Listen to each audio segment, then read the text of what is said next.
മകന് ഈ ഒരു കേസിൽ എന്തെങ്കിലും കൂടുതലായിട്ട് സഹായിക്കാമായിരുന്നു എന്ന് ചേച്ചിക്ക് ഫീൽ ചെയ്തിട്ടുണ്ടോ?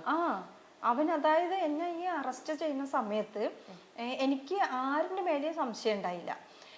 അത്ര വലിയ, ഞാൻ പറഞ്ഞില്ല ചെറിയ പാർലർ വെച്ച് നടത്തണ എനിക്ക് അങ്ങനെ ശത്രുത വരാനായിട്ട് ഞാൻ സാധാരണയായിട്ട് എല്ലാവരായിട്ടും നല്ല സൗമ്യമായിട്ട് പോണ വ്യക്തിയാണ്. അപ്പോൾ എനിക്ക് ആരെയും സംശയം ഉണ്ടായില്ല. തലേ ദിവസം ഈ മരുമോളുടെ അനിയത്തിയും വീട്ടിലുണ്ടായി. ഇവരെന്നോട് നല്ല സ്നേഹത്തിലായിരുന്നു. അപ്പോൾ ഇവർ വീട്ടിലുണ്ടെങ്കിലും എനിക്ക് ഇവരോട് ഒട്ടും സംശയം ഉണ്ടായില്ല. അപ്പോൾ ഇവർ പിടിച്ച സമയത്ത് എന്നോട് പല ചോദ്യങ്ങൾ ചോദിച്ചു, എവിടെയെങ്കിലും പോയിട്ടുണ്ടോ? ഞാൻ പറഞ്ഞു എനിക്കറിയില്ല. അപ്പോൾ അവർ പറഞ്ഞു നിങ്ങൾ ഉപയോഗിക്കുന്ന ബാഗ്, നിങ്ങൾ ഉപയോഗിക്കുന്ന വണ്ടി, അപ്പോൾ പിന്നെ എങ്ങനെയാണ് ഇതിൽ വരിക? അപ്പോൾ എനിക്കതിന് മറുപടി പറയാനില്ല. അത് സത്യമാണല്ലോ, ഞാൻ ഉപയോഗിക്കുന്ന ബാഗ്, ഞാൻ ഉപയോഗിക്കുന്ന വണ്ടി, ഇതിലെങ്ങനെ? അപ്പോൾ എവിടെയെങ്കിലും പോയിട്ടുണ്ടോ? ഞാൻ പറഞ്ഞു എവിടെയും പോയിട്ടില്ല, ഞാൻ ഇവിടെ തന്നെ. ഞാൻ നേരെ പാർലറ്, വീട്ടിൽ നിന്ന് പാർലറ്, പിന്നെ വീട്, പിന്നെ മോളുടെ വീട്ടിൽ, മോള് ഇവിടെ അടുത്താണ് താമസിക്കുന്നത്, അത് മാത്രം പോവാറുള്ളൂ, പിന്നെ വേറെ എവിടെയും പോവാറില്ല. അപ്പോൾ അവർ എന്നോട് ചോദിച്ചു ബാംഗ്ലൂരിൽ ആരെങ്കിലും ഈ സാധനം ബാംഗ്ലൂരിൽ നിന്ന് കിട്ടുമെന്നാണ് പറയണത്, അപ്പോൾ അങ്ങനെ കണക്ഷൻ ആരെങ്കിലും ഉണ്ടോയെന്ന് ചോദിച്ചു. അപ്പോൾ എൻ്റെ മോൻ പറഞ്ഞു ഇങ്ങനെ എൻ്റെ വൈഫിൻ്റെ സിസ്റ്റർ വീട്ടിലുണ്ട്, അവൾ ബാംഗ്ലൂരിലാണ്, അപ്പോൾ അങ്ങനെയാണ് പറഞ്ഞത്. പക്ഷെ ഞാൻ അവരോട് പറയായിരുന്നു അവർക്ക് എന്നെ ചെയ്യേണ്ട കാര്യമില്ല, അത്ര വലിയ ശത്രുതയൊന്നും ഇല്ല, പക്ഷെ അവരങ്ങനെ ചെയ്യില്ല. തലേ ദിവസം നമ്മളോട് നല്ല ചിരിച്ച് കളിച്ചിട്ടുണ്ടായ ആൾക്കാരാണ്, അപ്പം നമ്മളത് സംശയിക്കൂലല്ലോ അവരോടും. അപ്പം ഞാൻ അവരോട്, ഓഫീസറോട് പറയുന്നേ അങ്ങനെ അവർ ചെയ്യേണ്ട കാര്യമില്ല, അങ്ങനെയാണ്. ഇങ്ങനെയൊക്കെ ശത്രുത ഉണ്ടെങ്കിൽ നമ്മൾ പറയുമല്ലോ, ഇങ്ങനെ അവരും ഞാനും തമ്മിൽ വഴക്കായിരുന്നു, ചിലപ്പോൾ അവർ ചെയ്തിരിക്കാം, അങ്ങനെയാണ്. പക്ഷെ ഞാൻ പറയായിരുന്നു അവരെന്നെ അങ്ങനെ ചെയ്യില്ല, അങ്ങനെയാണ്. പിന്നെ ജയിലിലൊക്കെ പോയിട്ടാണ് ഞാൻ ഈ മയക്കമരുന്ന് അവിടെ പ്രതികളുണ്ടല്ലോ അവരോട് ചോദിക്കുക. എനിക്ക് സ്റ്റാമ്പ് പറഞ്ഞെങ്കിൽ സത്യത്തിൽ എന്താണെന്ന് അറിയില്ല, കഞ്ചാവ് മാത്രം ഞാൻ മയക്കമരുന്നിൽ കേട്ടിട്ടുള്ളൂ. അപ്പം ഞാൻ അവരോട് ചോദിക്കായിരുന്നു സ്റ്റാമ്പ് പറഞ്ഞെങ്കിൽ എന്തിട്ടാണ്, ഇത് എങ്ങനെയാണ് ഉപയോഗിക്കുക? അപ്പോൾ അവർ പറയുന്നത് ഇങ്ങനെ നാക്കിൻ്റെ അടിയിൽ വെക്കുന്നതാണ്, ഇത് ബാംഗ്ലൂരിൽ നിന്ന് കിട്ടുള്ളൂ, അപ്പോൾ ചേച്ചിക്ക് ബാംഗ്ലൂരിൽ. അപ്പോഴാണ് എനിക്ക് പിന്നെ തലേ ദിവസത്തെ സംഭവങ്ങളൊക്കെ ഓർക്കണം. അപ്പോൾ ഇവരെൻ്റെ വൈകിട്ട് എൻ്റെ വണ്ടി എടുത്തിട്ട് പോയി, വീട്ടിലുണ്ടായി. അപ്പോഴാണ് എനിക്ക് ഇനിയിപ്പോൾ ഇവർ ചെയ്തിരിക്കുമോ അങ്ങനെ. അപ്പോൾ പിന്നെ വീട്ടുകാർക്കും അവരുടെ മേലെ തന്നെ സംശയമായിരുന്നു. ഞാൻ അങ്ങനെ ഒരു വ്യക്തികളെ, ഹസ്ബൻഡും മോളും മരുമോനും നല്ല സപ്പോർട്ടായിരുന്നു. അപ്പോൾ ഈ മോന് സിസ്റ്ററിൻ്റെ പേര് പറഞ്ഞപ്പോൾ അവരുടെ ഫാമിലിയിൽ മോനും തമ്മിൽ കുറേ ഇഷ്യൂ ഉണ്ടായി. അപ്പോൾ അതിൽ മരുമോൾ പിണങ്ങിപ്പോയി എന്നൊക്കെയാണ് പറയുന്നത്. ഞാൻ ജയിലിലുള്ള സമയത്താണ് അത്. പിന്നെ കേസായി, അത് എവിടെ കൊല്ലത്തിലോ എവിടെ ഉണ്ടായി മരുമോള്, പിന്നെ അവിടെ പോയി കൊണ്ടുവന്നു. അങ്ങനെ ആ സംഭവം കഴിഞ്ഞ പിന്നെ അവന് നമ്മളായിട്ട് പിന്നെ അവൻ പറയണത് അവരല്ല, അങ്ങനെയാണ്, അവരല്ല വേറെ ആരോ ചെയ്തിരിക്കാം, അങ്ങനെയാണൊക്കെയാണ് അവൻ പറയുന്നത്. ഒരു പക്ഷെ അറിഞ്ഞത് കൊണ്ട് എനിക്ക് തോന്നുന്നു വല്ല അവരിഞ്ഞിപ്പോൾ വല്ല ഭീഷണി, ഞാൻ പറഞ്ഞില്ല അവരുടെ സ്വർണം ഇതൊക്കെ എടുത്തിട്ട് മൊബൈൽ ഷോപ്പൊക്കെ തുടങ്ങിയിട്ടുണ്ടായി. അപ്പോൾ ഇനി അതിൻ്റെ പേരിൽ ഇവർ വല്ല ഭീഷണിപ്പെടുത്തിയിട്ടുണ്ടാവോ അതും അറിയില്ല. പിന്നെ ഇപ്പോൾ ചോദ്യം ചെയ്യാൻ വിളിച്ചിട്ട് അവൻ വന്നില്ല. സത്യം എന്തെങ്കിലും ആണെങ്കിൽ തുറന്നു പറയാമല്ലോ. 2 പ്രാവശ്യം അവർ ചോദ്യം ചെയ്യാൻ വിളിച്ചിട്ടും വന്നില്ല. ഇപ്പം അവൻ എവിടെയാണെന്ന് അറിയില്ല. പിന്നെ ഞങ്ങൾ ഈ സംഭവം കഴിഞ്ഞ പിന്നെ ഞങ്ങളായിട്ട് ഒരു കോണ്ടാക്റ്റും ഇല്ല, ഞങ്ങൾ വിളിക്കാറില്ല. അത് കഴിഞ്ഞിട്ട് കൊച്ചുണ്ടായി, ഇതൊന്നും ഞങ്ങൾക്കറിയില്ല. ഇപ്പോൾ അമ്മമാരാകുമ്പോൾ മകനോട് മക്കളോട് എപ്പോഴും ക്ഷമിക്കും, അല്ലെങ്കിൽ അവർ എന്തെങ്കിലും തെറ്റ് ചെയ്താലും അത് പൊറുക്കാനുള്ളൊരു മനസ്സ് അവർക്ക് എപ്പോഴും ഉണ്ടാവും. ചേച്ചിക്ക് എപ്പോഴെങ്കിലും ഒന്നൊന്നും വിളിച്ച് സംസാരിച്ച് അതൊന്ന് സോൾവ് ചെയ്യണം എന്നുള്ള രീതിയിൽ എപ്പോഴെങ്കിലും ട്രൈ ചെയ്തിട്ടുണ്ടോ, അല്ലെങ്കിൽ മുന്നിൽ കണ്ടിട്ടുണ്ടോ അങ്ങനെ എന്തെങ്കിലും? ആദ്യമൊക്കെ കുറേ നമ്മൾ, അതായത് കേസ് നടന്നുകൊണ്ടിരിക്കുകയായിരുന്നില്ല. അപ്പോൾ ആദ്യം ഇവൻ പറഞ്ഞു മരുമോളുടെ പേര്, അനിയത്തിയുടെ പേര്. പിന്നെ ഇവൻ ആകെ മാറി. പിന്നെ അവൻ പറയണത് അവളല്ല അവരല്ലാണാ പറയണത്. നമ്മളായിട്ട് അവന് ഞങ്ങൾ 2 പ്രാവശ്യം, ഒരു പ്രാവശ്യം എന്താ മോള് പ്രസവിച്ച് കിടക്കുന്ന സമയത്ത് കാണാൻ വന്നിട്ടുണ്ടായി. അപ്പം നമ്മൾ പറഞ്ഞിട്ടും അവന് സമ്മതിച്ചില്ല, അവരല്ല, അങ്ങനെയാണ്. പിന്നെ നമുക്ക് ഈ കേസ് നടന്നുകൊണ്ടിരിക്കുകയല്ലായിരുന്നു. അപ്പം ഞങ്ങൾക്ക് പിന്നെ പേടിയായിരുന്നു സത്യം പറഞ്ഞെങ്കിൽ.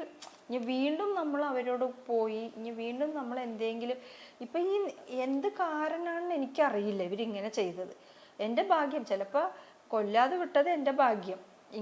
ഇങ്ങനെ ചിന്തിക്കുന്ന ആൾക്കാർ അതും കൂടി ചിന്തിക്കാൻ അവർ ഇതാവില്ല. അപ്പോൾ പിന്നെ ഭയങ്കര പേടി, സത്യം പറഞ്ഞെങ്കിൽ പേടിയായിരുന്നു. ഇനി വീണ്ടും അവിടെ പോയി മോനായിട്ട് ഇനി വീണ്ടും വല്ല പ്രശ്നം വേണ്ട പറഞ്ഞിട്ടായിരുന്നു ഞങ്ങൾ വിളിക്കാതെ ഇരുന്നത്. ബ്യൂട്ടി പാർലറുകൾ അല്ലെങ്കിൽ എന്താ പറയുക സ്പാ സെന്റേഴ്സ്, അങ്ങനെ ഒരുപാട് അതിന്റെ മറവിൽ ഒരുപാട് എന്താ പറയുക ഇല്ലീഗൽ ആക്ടിവിറ്റീസ് നടക്കുന്നുണ്ട്. അനാശാസം ഉൾപ്പെടെ ഒരുപാട് കാര്യങ്ങൾ നടക്കുന്നുണ്ട്. അപ്പോൾ ഇങ്ങനെ ഒരു വാർത്ത പെട്ടെന്ന് സോഷ്യൽ മീഡിയയിലേക്ക് വന്നു കഴിയുമ്പോൾ അല്ലെങ്കിൽ സമൂഹത്തിന്റെ ഇടയിലേക്ക് വന്നു കഴിയുമ്പോൾ ഒരു തെറ്റിദ്ധാരണ വരാനായിട്ടുള്ള ഒരു ചാൻസ് കൂടുതലാണ്. അപ്പോൾ ആ ഒരു രീതിയിൽ നോക്കിക്കഴിഞ്ഞാൽ ഒരുപാട് ആൾക്കാർ ഇത് വിശ്വസിച്ചിട്ടില്ലേ? എൻ്റെ പാർലർ പറഞ്ഞെങ്കിൽ ചെറിയൊരു പാർലറാണ്, ചെറിയൊരു റൂം. ആ റൂമിൽ പകുതി ഒരു ഫേഷ്യൽ ബെഡ്, ഒരു ത്രെഡിങ് ചെയർ, ഇത്രയേ ഉള്ളൂ. ഇത് ഇട്ടിട്ട് അതാണ്, ചെറിയ പാർലറാണ്. ഫ്രണ്ടിൽ ടൈലറിങ് ചേച്ചി. അപ്പോൾ ഈ ചെറിയ പാർലറിൻ്റെ ഉള്ളിൽ എപ്പോഴും അത് ഓപ്പൺ ആയിട്ട് ഉണ്ടാവുള്ളൂ. അപ്പോൾ അവിടെ വരുന്ന കസ്റ്റമേഴ്സിനൊക്കെ അറിയാം. ഞാൻ 7 വർഷമായി ഈ പാർലർ. ഇതിൻ്റെ മുമ്പ് ഞാൻ ചാലക്കുടിയിൽ തന്നെ ഒരു പാർലറിൽ 6 വർഷം വർക്ക് ചെയ്തുകൊണ്ടുണ്ടായി. അത് കഴിഞ്ഞിട്ടാണ് ഇത് ഞാൻ തുടങ്ങിയത്. 7 വർഷം ഞാൻ തുടങ്ങിയ പാർലറായിരുന്നു. അപ്പോൾ എനിക്ക് വരുന്ന കസ്റ്റമേഴ്സിനൊക്കെ അറിയാം. ഇപ്പം എന്നെ പിടിച്ച സമയത്ത് ആ ഓഫീസർ പറഞ്ഞത് അവിടെ വരുന്ന കസ്റ്റമേഴ്സിന് ഞാനിത് സെയിൽ ചെയ്യായിരുന്നു. അപ്പോൾ എൻ്റെ അടുത്ത് വരുന്ന കസ്റ്റമേഴ്സിനൊക്കെ അറിയാമല്ലോ ഞാൻ അങ്ങനെ ഒരു വ്യക്തിയല്ലാണ്.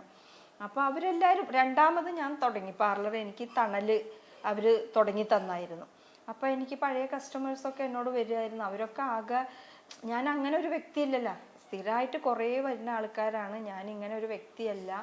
അപ്പോൾ അവരെല്ലാവരും വേണ്ടി എന്നോട് പറയാറുണ്ട് ഞാൻ മോൾക്ക് വേണ്ടി പ്രാർത്ഥിക്കായിരുന്നു, ഞങ്ങളാകെ വിഷമിച്ചതായിരുന്നു, അയ്യോ ഇത് ആളങ്ങനെയല്ലല്ലോ, അങ്ങനെയാണ്. അവരെ അറിയാത്തവർ നമ്മൾ പല കഥകളും, അപ്പം അവർക്ക് എന്നെ കുറിച്ച് അറിയില്ല. അപ്പം ഇങ്ങനൊരു വാർത്ത വരുമ്പോൾ അതിപ്പോൾ അവരെ പറഞ്ഞിട്ടും തെറ്റു പറഞ്ഞിട്ട് ആരാണെങ്കിലും ബ്യൂട്ടി പാർലർ, അപ്പം അതിൻ്റെ കുറേ കേസുകൾ വരുന്ന കാരണം അങ്ങനെ തെറ്റിദ്ധരിക്കും. അറിയാത്തവർ നമ്മൾ പക്ഷെ അറിഞ്ഞ കുറേ പേര് തെറ്റിദ്ധരിച്ചിട്ടില്ല. പിന്നെ കുറച്ച് ചിലർ ഈ കേസ് വന്നപ്പോൾ നമ്മളെ അങ്ങോട്ട് ഒറ്റപ്പെടുത്തി. ഇപ്പോൾ മരുമകളും അനിയത്തിയുമായിട്ട് ഗൂഢാലോചനയുടെ പുറത്തുണ്ടായ ഒരു സംഭവമാണെന്നുള്ള രീതിയിൽ ചേച്ചിക്ക് ഫീൽ ചെയ്യുന്നുണ്ടോ? അല്ലെങ്കിൽ അവർ രണ്ടുപേരും കൂടി പ്ലാൻ ചെയ്തതാണ് എന്നുള്ള രീതിയിൽ തോന്നുന്നുണ്ടോ? ഇപ്പൊ അങ്ങനെയാണല്ലോ. ഇപ്പൊ ഈ നാരായണദാസാണ് ഈ വ്യക്തിയാണ് വിളിച്ചു പറഞ്ഞിട്ടുള്ളത്. ഈ നാരായണദാസിനെ എനിക്കറിയില്ല. ഞാൻ ഈ കേസിൽ വന്ന് ആദ്യമായിട്ട് കേൾക്കണ പേരാണ് ഈ നാരായണദാസ്. അപ്പൊ ഈ അറിയാതെ ഒരു വ്യക്തി എന്നെ ചെയ്യേണ്ട കാര്യമില്ലല്ലോ. പിന്നെ അവര് കണ്ടുപിടിച്ചത് ഈ മരുമോളുടെ അനിയത്തിയായിട്ട് ഈ നാരായണദാസ് ഇവര് ബാംഗ്ലൂരിൽ ഒരുമിച്ച് താമസിക്കുകയാണ്. പിന്നെ ഇവർക്ക് അക്കൗണ്ട് വഴി എന്താ ക്യാഷ് അങ്ങോട്ടും ഇങ്ങോട്ടൊക്കെ അങ്ങനെയൊക്കെയാണ് ഇവർ കണ്ടുപിടിച്ചിട്ട്. അവർ കണ്ടുപിടിച്ചിട്ടാണ് എനിക്കറിയണത് നാരായണദാസും ഈ മരുമോളുടെ അനിയത്തിയും ബാംഗ്ലൂരിൽ ഒരുമിച്ചാണ്. അപ്പോൾ ആള് സമ്മതിച്ചപ്പോൾ ഈ മരുമോളുടെ അനിയത്തി, അവളുടെ പേര് ലിവിയ, അവള് പറഞ്ഞിട്ടാണ് ആള് വിളിച്ചു പറഞ്ഞ്. ഇപ്പൊ ആളെ പിടിച്ചല്ലോ, ആളിപ്പോ സമ്മതിച്ചിട്ടുണ്ട്. ഇനിയിപ്പോ അവളിവിടെ ഇല്ല, അവള് ദുബായിലാണ്. ഇനിയിപ്പോ അവളെ വിളിച്ചു വരുത്തൂന്നൊക്കെ പറയണത്. അവള് വന്നെങ്കിലാണ്. പിന്നെ നൈജീരിയക്കാരൻ ഇവരെ പറ്റിച്ചു എന്നാ പറയണ. ഇതൊക്കെ നമ്മൾ ന്യൂസിൽ ഇങ്ങനെ വരുമ്പോഴാണ് ഞാൻ വിവരം അറിയണത്. ഇപ്പോൾ അതിനുശേഷം ഒരു ഒറ്റപ്പെടലായിരുന്നല്ലോ. ഇപ്പൊ ഈ ഒരു കേസിന് ശേഷം ഒരു ഒറ്റപ്പെടലായിരുന്നു. അത് മകനെ അത്രയും സ്നേഹിച്ച് വളർത്തിയിട്ട് പെട്ടെന്ന് ഒരു ദിവസം അകന്ന് മാറി നിൽക്കുമ്പോഴേക്കുള്ള ഒരു ബുദ്ധിമുട്ടെന്ന് പറഞ്ഞാൽ നമുക്ക് ഊഹിക്കാം. ഇപ്പൊ ആ ഒരു വേദനയായിട്ട് യൂസ്ഡ് ആയി എന്ന് തോന്നുന്നു, അല്ലെങ്കിൽ ആ ഒരു സാഹചര്യമായിട്ട് അഡ്ജസ്റ്റ് ആയി എന്ന് തോന്നുന്നു അല്ലെ? ഇപ്പൊ എങ്ങനെ ലൈഫ് പോണത്? ഇപ്പൊ ലൈഫ് രണ്ടാമത്, ആദ്യം പാർലർ പോയി, പിന്നെ രണ്ടാമതും തുടങ്ങി, പിന്നെ അത് വിജയിച്ചില്ല. അതിൽ എനിക്ക് കുറച്ച് ബാധ്യതയുണ്ടായി. അപ്പോൾ അത് പാർലറും വെച്ചിട്ട് എനിക്ക് രണ്ടാമത് തുടങ്ങിയത് വാടകയും കൂടുതലായിരുന്നു. അപ്പം ഞാനത് വേറൊരാൾക്ക് കൊടുത്തിട്ട് ഞാൻ ചെന്നൈയിലായിരുന്നു 6 മാസം, അവിടെ ഡേ കെയറിലായിരുന്നു. പിന്നെ എനിക്ക് ഇവിടെ നിന്നൊന്ന് മാറി നിൽക്കണമെന്നൊക്കെ തോന്നി. കേസിൻ്റെ മകനും ഇങ്ങനെ പോയി അങ്ങനെ ആയപ്പോൾ എനിക്ക് കുറച്ച് ഇവിടെ നിന്ന് മാറി നിൽക്കണം തോന്നി. അങ്ങനെയാണ് ചെന്നൈയിൽ 6 മാസം ഉണ്ടായത്. നല്ല സ്ഥലമായിരുന്നു. അപ്പോൾ എനിക്ക് കിട്ടുന്ന പൈസ ഞാൻ കുറച്ച് ബാധ്യത തീർത്തുകൊണ്ടിരിക്കുകയായിരുന്നു. പിന്നെ ഇപ്പം ഈ കേസിൻ്റെ ഇതിന് മൊഴിയെടുക്കാൻ അങ്ങനെയൊക്കെ വന്നപ്പോൾ പിന്നെ ഹസ്ബൻഡിനൊന്നും സുഖമില്ലാണ്ടായി. അപ്പോൾ അങ്ങനെയായിട്ട് നാട്ടിലിപ്പോൾ വന്നിട്ട് 1 മാസമായി. കുറച്ച് നാളുകൾ മുന്നേ തുടങ്ങിയിട്ടുള്ള പ്ലാനോ കാര്യങ്ങളാണെന്ന് വിചാരിക്കുന്നുണ്ടോ? അല്ലെങ്കിൽ പെട്ടെന്ന് ചിന്തിച്ചിട്ട് ചെയ്തൊരു കാര്യമല്ല എന്നുള്ളത് വ്യക്തമാണ്. അതായത് കറക്റ്റായിട്ട് അത് ബാഗിലും വണ്ടിയിലും എവിടെയെങ്കിലും ഒരു സ്ഥലത്ത് മിസ്സായെങ്കിലും ഒരു സ്ഥലത്ത് ഉണ്ടാവുമല്ലോ. അങ്ങനെയാണ് അവർ കറക്റ്റ് പ്ലാൻ ചെയ്തിട്ടാണ് അവരത് വെച്ചിരിക്കുന്നത്, കറക്റ്റ് ക്വാണ്ടിറ്റി ആയിട്ട് വെച്ചിരിക്കുന്നത്.